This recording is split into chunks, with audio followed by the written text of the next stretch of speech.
Conveyancing from a sale point of view is the brokering towards settlement. So setting up legal documentation, speaking with banks, communicating with banks, making sure mortgages are discharged.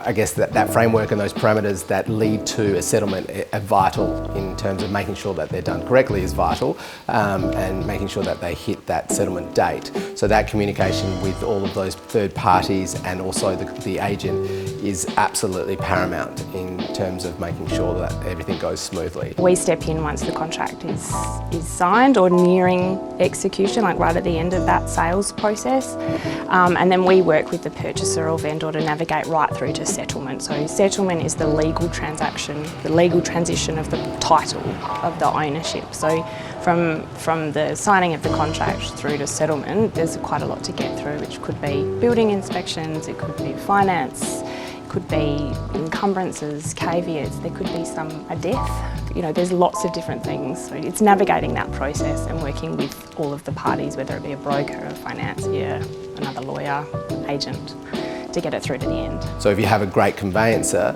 that is communicating to all those parties directly and in an efficient manner, that will make sure that settlement occurs. The last thing that we want to happen is for settlement to be delayed because there's costs involved, but also that's a domino effect, and there's a flow-on effect with delayed settlement that can impact people financially and also on many different ways. About $1,000 all-inclusive is probably what you would anticipate to pay for a really good quality conveyancer, and this would include a verification of identity. We're now legally required to verify all of our clients, so there may be some additional costs if you're not able to make it to the conveyancer's office, but it would be liaison with banks and any parties involved with the transaction. But so $1,000 to say $1,100 would be, in my view, a good quality conveyancer would be set you back about that much. I guess from a legislation point of view, we're not actually allowed to just refer conveyancers, but once we are requested of one, then we can refer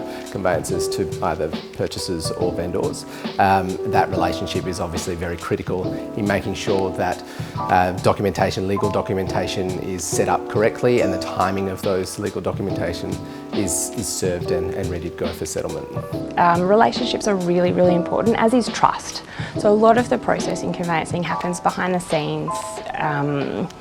In that 6-week process we spoke of before, you might hear from your conveyancer 4 or 5 times, you might hear from them 30 times, but in between those phone calls, you need to know and be confident that it's happening in the background. I would always recommend getting a recommendation for a few conveyancers and getting on the phone, getting a fee estimate, but also a vibe for who you're dealing with and how they operate, and is that going to work with who you are and what you're trying to achieve.